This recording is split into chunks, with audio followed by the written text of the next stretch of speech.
Every organization has its own rules, like Miss Universe, who respects the idea that the realization that trans women are women.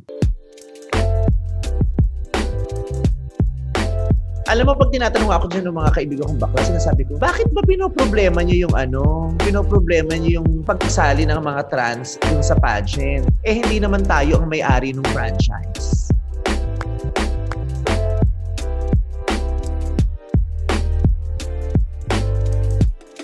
It's a franchise. It's an organization. The Miss Universe is an organization. Binibining Pilipinas it's an organization. So every organization is unique and every organization has its own rules.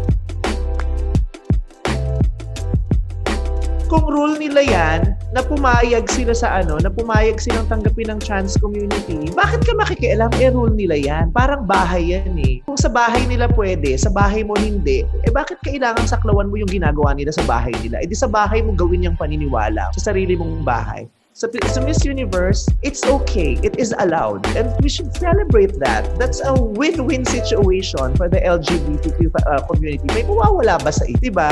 Yung pagbibigay natin ng kalayaan na yun, may nabawas ba sa kalayaan? May natanggal ba sa ine-enjoy mo? Wala naman, diba? So, irespeto natin yung paniniwala nila. Irespeto natin yung paniniwala ng Miss Universe organization that trans women are women. And so, they allow trans women to be in the pageant. If Binibining Pilipinas also accepts trans women to be in the pageant and they also believe that trans women are women, let's celebrate. Diba? Kanilang paniniwala yan. But to each his own. Let's just respect each other. Kung yun yung nila kung yun yung pamantayan nila at mga kasanayan nila, kanila yun.